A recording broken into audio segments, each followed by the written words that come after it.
Why don't your clients stick to their financial plans? Financial advisors, this one is for you. You need to add financial therapy to your practice. And let me tell you why. But before I do that, let me introduce myself. Welcome to More Than Therapy. You are part of a real strong community of financial therapists and financial advisors who are changing the way mental health is viewed and administered while alleviating human suffering associated with money. Oh, you say your clients aren't suffering? Yes, they are. Money is not everything. What about all of those emotions that are keeping your clients from sticking to their financial plans? Has that ever happened to you? Well, guess what? It doesn't have to. So, I am Kanae Quarter, National Certified Counselor specializing in financial therapy. And if you're wondering why your clients aren't sticking to their financial plans, I'm going to tell you. So I'm so glad that you have decided to watch this video. Why? Because I once was in your shoes. I was a financial advisor, both with Morgan Stanley and Ameriprise. And what I found, no matter which company I was with, that clients needed help with more than stock picks and numbers. And the financial plans that I was creating for them, these beautiful financial plans, they were right and exact, just like yours. You're doing beautiful work, but they're not sticking to it. Why? Because their emotions are getting in the way and you are not equipped to help them. You know how I know? Because I wasn't, which is why I went back to school to get my master's in clinical mental health counseling so that I could help them. But now I want to help you and your clients stick to the financial plans that my clients did not. And the reason why clients are not sticking to their financial plans is because there is emotions in the way. There are emotions in the way. Now, sometimes those emotions get so bogged up that they come out as anxiety, they come out as depression. But if you could catch them before they get there, when they're just a little inkling, just a little seed, then they won't have to go to anxiety. They won't have to go to depression because once they go that far, they are really going to sabotage your plan. And then that's when addiction comes in and just frivolous spending. All of these things circumvent or sabotage the financial plan. But you can overcome that if you attach a little bit of financial therapy to your financial planning practice. Let's talk more about those negative feelings. So, those negative emotions about money are in the way. And the top four, there's several, but the top four specifically for money. So let me tell you, there are four areas of fears. I've broken the emotions down into four areas. But the one I want to talk about today is the money emotions, because these are attached to money most often. So you also have fear emotions, you have lack emotions, and you have lonely emotions. But the money emotions are the ones we're going to talk about today. And when we talk about the money emotions, the four that I see the most, and there's another one, there's a fifth one, but it kind of like lies there at the bottom, just lingering. It's resentment. But the four that I see the most are desperation, guilt, greed, and shame. Yeah. And you're thinking, okay, so when do these show up and how do they show up and what do they look like? Great questions. Now, the resentment that I talked about, that one is sometimes lingering around. It mostly are my blamers. My blamers have a lot of resentment, but usually by the time somebody has a financial advisor, then the resentment and the anger are usually gone. If they do have resentment and anger, they're using it as fuel to get the money. So in that case, it's like you don't want to kill that one just yet because that one is what's getting them to be so monetarily successful. But understand that even though this person is monetarily successful, they're probably not successful in the other areas of their life. And that brings a lot of room for the emotions to come up. So let's talk about the desperation. Now, the desperation, usually, if people are financially, they have money, they're monetarily or financially successful, then the desperation is going to come in other areas of their life, like how they deal with their children, or maybe they overwork themselves because they're just desperate for money and they don't know what to do without money. That title is important to them. If they're an attorney or a doctor, dentist, or CEO, that title is important to them, and they get desperate if it gets if they're not able to hold that title. Maybe they lose a job, or somehow that title gets threatened, and they go into desperation mode, and they will do anything, including sabotage their financial plan, to get that title back. And that's just, title is just one of the areas that creates desperation, but you have seen desperation. If you have questions, you can jump into the community. You and I can talk more about desperation and how to handle it when you're dealing with a client. So the next one is guilt. So survivor's remorse. Maybe you are a financial advisor that works with athletes. That's where I see it a lot. Or celebrities. That's where I see it a lot. Or just with people who are like the first person to be successful in their family. You'll see guilt a lot of times. And that means when they feel that guilt, that they have to help everybody, right? They're just like, who needs it? Who needs it? Somebody, okay, this will make me feel better. This will make me feel better. It makes them feel better to help people because they have that guilt. And a lot of people sometimes make them feel guilty for being the most successful person in the family. And so that guilt comes up a lot. The guilt can also come up if they are doing something that this is going to tie into the greed. But if they're doing something that they don't feel good about, like maybe they are kind of a snake to get money, or they're doing something like right about at the line, or maybe if they're faking it till they make it. Oh, the faking it, that is an emotion. Faking it creates that imposter syndrome. We have a lot to talk about when it comes to imposters. So I'm not going to go there today. I got you. I'm coming back to that one. So just subscribe to this YouTube channel, because if you subscribe, then you and I can interact a little bit. Well, not really. You really interact in the community here. I'm just pouring into you. But if you subscribe here, then I get the chance to pour into you. But if you want us to interact, you definitely need to join the community, which there's a link in the description of this video to tell you how to do that. So we talked about desperation. We talked about guilt. Let's talk about the greed. Now, the greed sometimes circumvents the sabotage or sabotages the plan, because all they can think about is the money right now.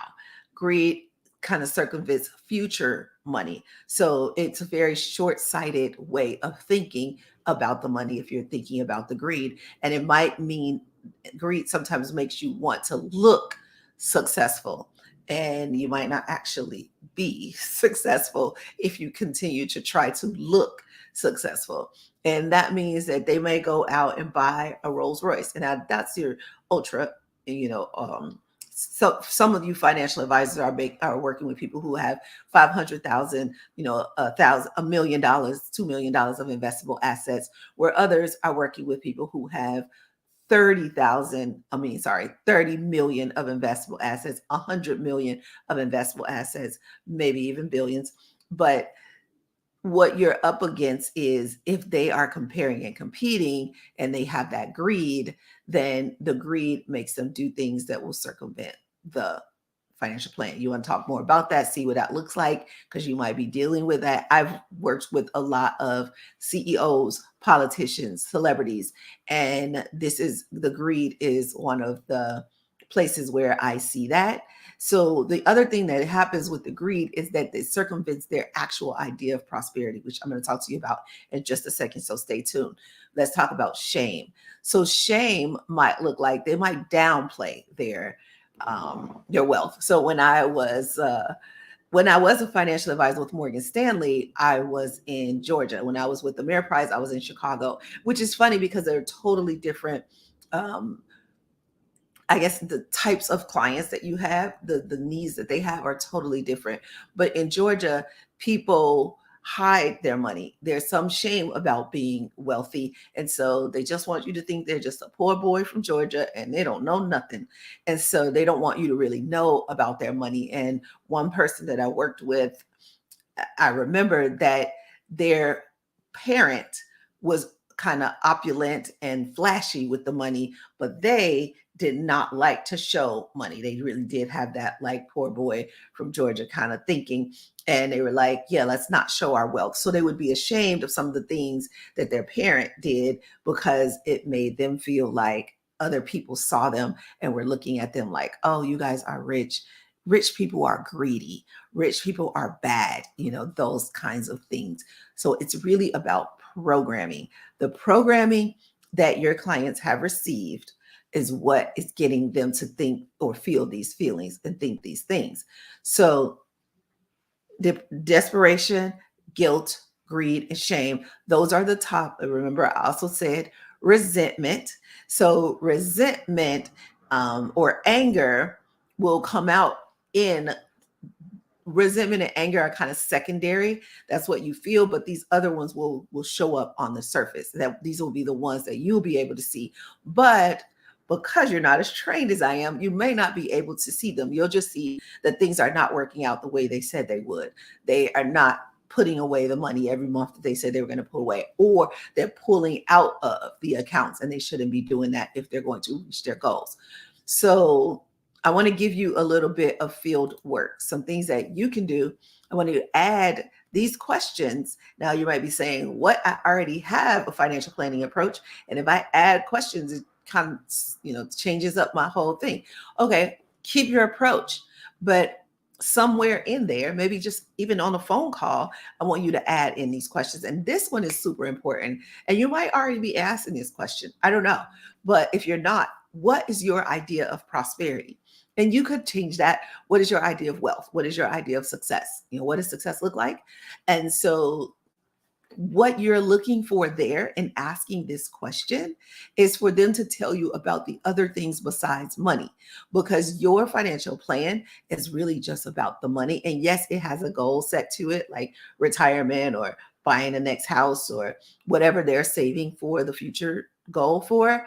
However, there are areas of their life, and it usually are these 5 areas. Wealth is the one you're working on, but there's still health, there's adventure, there's love, and there's legacy. And if they see their legacy as different than that financial plan, if those two are not aligned, then you're going to see them do things out of desperation to keep that legacy, right? Remember the titles, the way they want to be remembered. So their health, that can circumvent the plan. And you probably plan for things like this with long-term care, just thinking about the health that they're having them save more just in case Medicare is not what they need it to be. You might be thinking about these things, but what I mean by health is, what are they doing today? So what if they end up having to get a surgery? What if they end up with a terminal disease? What are they doing today to keep that from happening? Are they stressing themselves out? Are they doing any physical activity? Are they eating unhealthy food? This is something that has to be addressed, because the money that you could be saving them in their financial plan could be them taking care of their health, because healthy is wealthy. All right.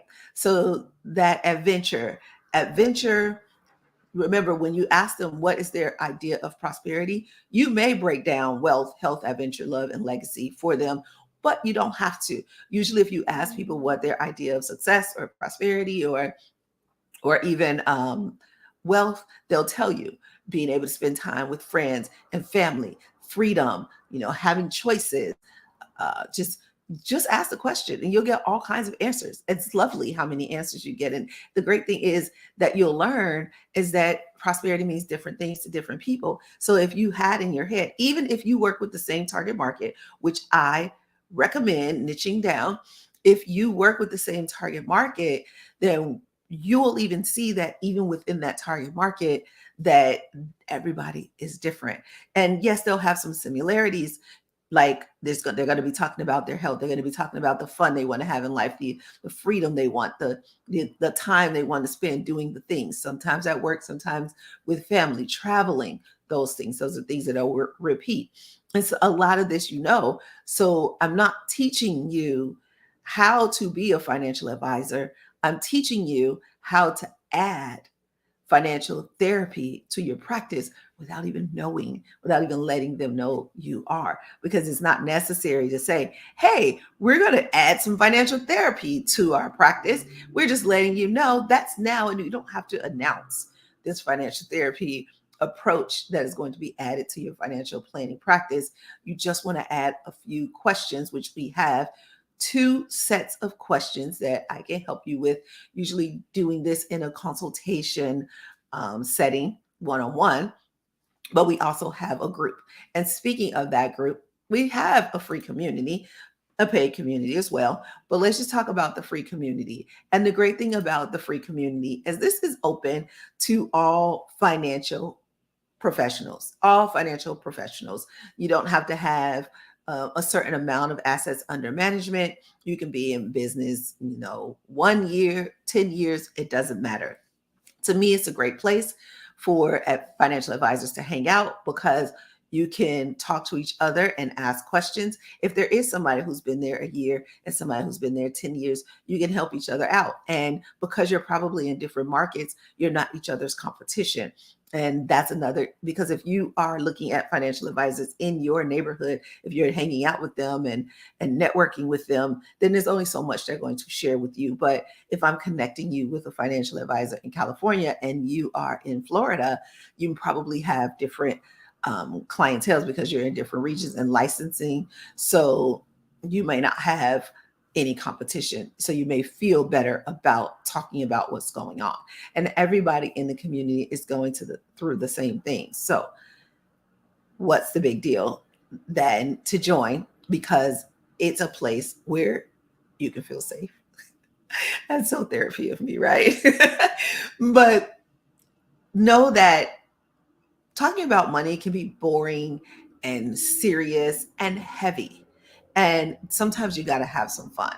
And this community brings some light and some fun, because talking about therapy can be serious and heavy and not really fun. So, but I make it fun. That's part of what you get. Not only do you get 8 weeks of free financial therapy, you also get to hang out with me, which is really cool. And I'm being a little light and serious right now, but I'm telling you, I'm a lot of fun. You should watch some of my other videos because you'll see me shine in a way that you probably don't get to experience every day. So that rhymed. See, I should warn you, I love to rhyme. And I'm a 90s girl. So I get a little poetic every once in a while. I go back to my Def Poetry Jam days.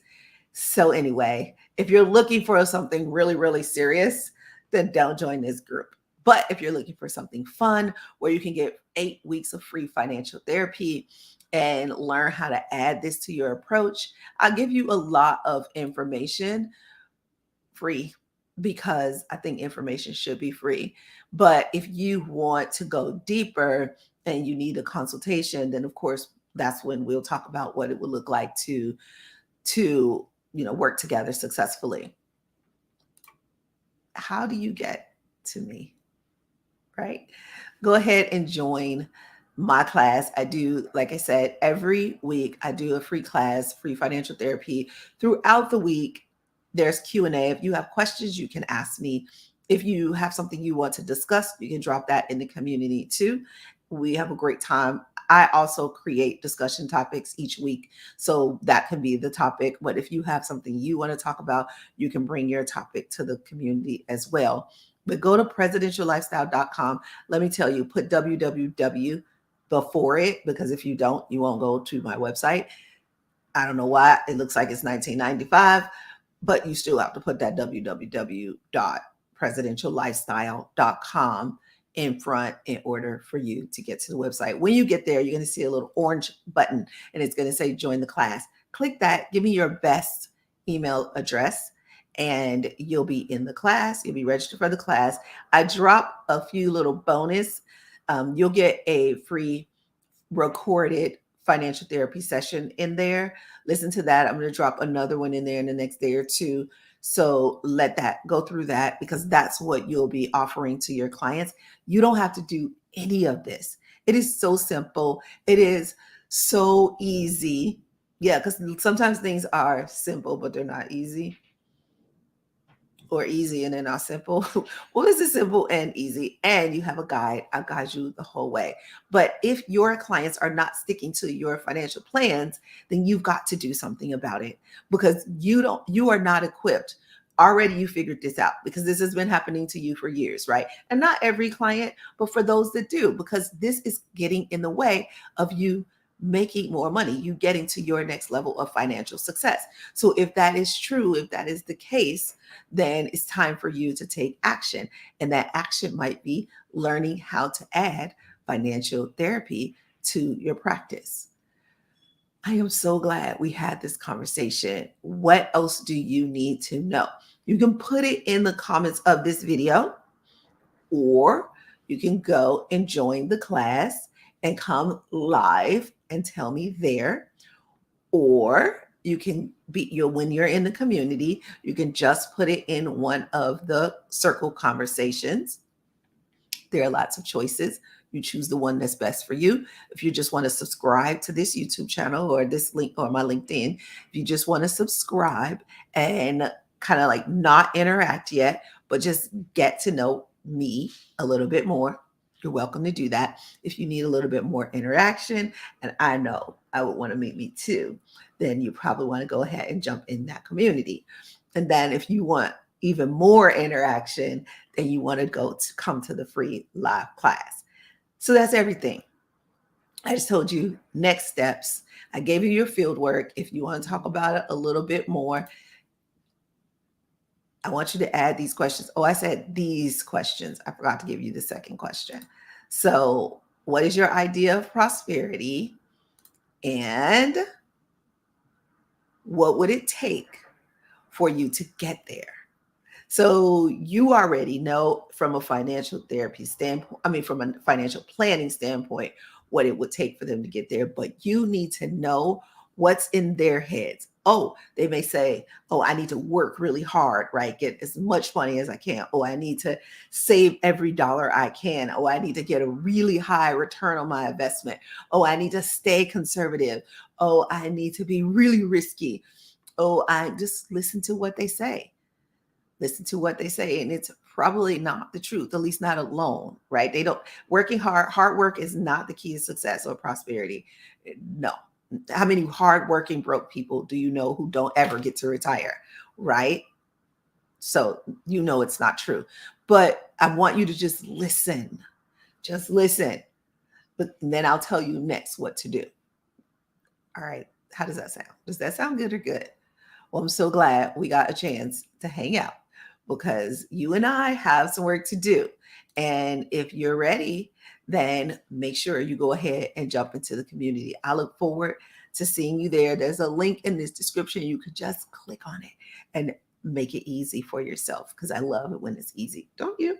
Yeah. So I'll see you. I'm going to go live every day, so you can have a lot of videos to watch, because it's Financial Awareness Month. And I want my financial advisors to be aware of what's in the way of their clients sticking to their financial plans, so that doesn't have to happen to you anymore. And you can go from mildly successful to wildly successful, because you will teach your clients how to master their money by mastering their emotions. Ooh, that sounds so good, right? I know. I'll see you soon. Sooner.